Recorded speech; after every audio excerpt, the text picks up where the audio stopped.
Bonjour chers frères et sœurs, soyez le bienvenu à cette prière du matin et nous appelons déjà la Vierge Marie qu'elle vienne nous aider à prier, qu'elle vienne intercéder pour toutes les intentions que nous portons dans nos cœurs. Au nom du Père, du Fils et du Saint-Esprit, Amen. Je vous salue Marie, pleine de grâce. Le Seigneur est avec vous, vous êtes bénie entre toutes les femmes, et Jésus, le fruit de vos entrailles, est béni. Sainte Marie, Mère de Dieu, priez pour nous pauvres pécheurs, maintenant et à l'heure de notre mort. Amen. Notre-Dame de la Salette, priez pour nous. Nous allons prendre l'évangile de Saint Matthieu, chapitre 18, versets 15 au 20. Matthieu 18, 15 au 20. Et aujourd'hui, nous allons demander l'intercession de Sainte Claire, elle qui a fondé en fait les Clarisses, elle qui était amie de Saint François d'Assise. Donc vous connaissez bien Saint François d'Assise.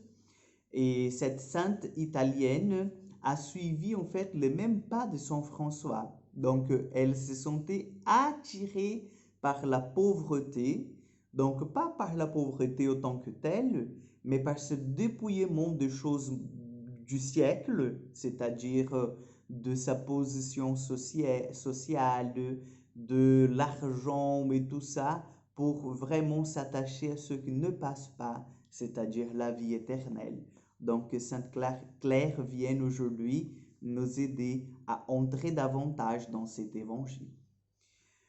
Matthieu 18, chapitre 18, versets 15 au 20. En ce temps-là, Jésus disait à ses disciples, « Si ton frère a commis un péché contre toi, va lui faire de reproches seul à seul. S'il t'écoute, tu as gagné ton frère. S'il ne t'écoute pas, prends en plus avec toi une ou deux personnes afin que toute l'affaire soit réglée sur la parole de 2 ou 3 témoins. S'il refuse de les écouter, dis-le à l'assemblée de l'Église. S'il refuse encore d'écouter l'Église, considère-le comme un païen ou un publicain. Amen, je vous le dis, tout ce que vous aurez lié sur la terre sera lié dans le ciel, et tout ce que vous aurez délié sur la terre sera délié dans le ciel. Et pareillement, Amen, je vous le dis, si 2 d'entre vous sur la terre se mettent d'accord pour demander quoi que ce soit, ils obtiendront de mon Père qui est aux cieux. En effet, quand 2 ou 3 sont réunis en mon nom, je suis là au milieu d'eux. Acclamons la parole de Dieu. Aujourd'hui, en écoutant cet évangile, j'aimerais bien en fait m'attarder sur cette dernière phrase. En effet, quand 2 ou 3 sont réunis en mon nom, je suis là au milieu d'eux. Chers frères et sœurs, ça c'est la dimension de l'Église, c'est la dimension ecclésiale.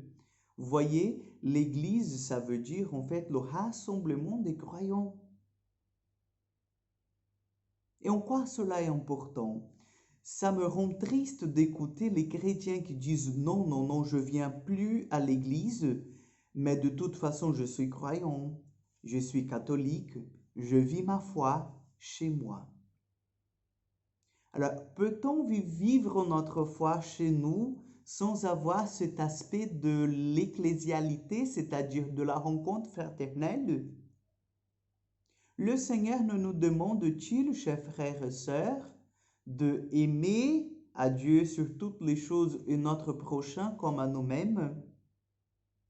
Et lorsque nous voyons l'Église naissante, donc l'Église primitive, nous ne voyons pas que la communauté, l'assemblée de premiers chrétiens était un seul cœur et une seule âme, et qu'ils étaient en fait contents de se rassembler pour la fraction du pain, la prière fraternelle, l'écoute de la parole.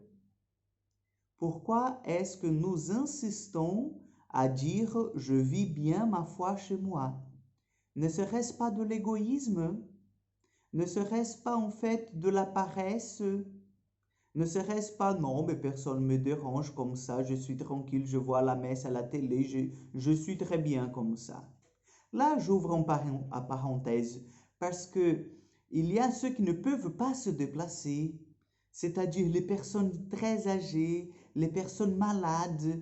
Là, ils passent en fait dans une dimension du sacrifice, puisqu'ils ne peuvent plus rencontrer physiquement la communauté chrétienne. Donc ceux-là, en fait, ils reçoivent la visite de frères. Ceux qui vont leur porter la communion, la visite du prêtre qui va les confesser, mais ceux qui sont dans une bonne santé, ceux qui sont en fait bien dans leur peau et qui font un choix de rester chez eux pour ne pas aller à l'église, je vous dis, chers frères et sœurs, vous êtes dans l'erreur. Puisque Jésus nous dit dans l'Évangile, où deux ou trois sont réunis en mon nom, là je suis au milieu d'eux. Donc n'oubliez pas, l'Église c'est la maison de Dieu. L'Église c'est le lieu de la rencontre. L'Église c'est pour nous les chrétiens ce que l'attente de la rencontre était pour les Juifs, le lieu par excellence de la présence de Dieu. N'oublions pas cela. N'oublions pas cela.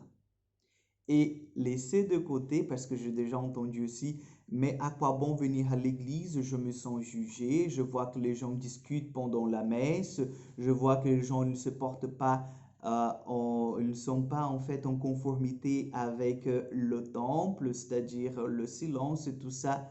Laissez cela de côté. Vous n'êtes pas là pour les autres quand même, pour juger les autres. Vous êtes là pour vous rencontrer avec le Seigneur et pour rencontrer vos frères et sœurs là où ils sont dans leur cheminement de foi. Donc, laissons que l'Esprit Saint fasse l'œuvre de communion en nous et que nous puissions retrouver le chemin de l'Église. Le Seigneur soit avec vous. Que Dieu Tout-Puissant vous bénisse, le Père, le Fils et le Saint-Esprit. Amen. Que Dieu vous accompagne. Bonne journée et à demain pour encore une prière du matin.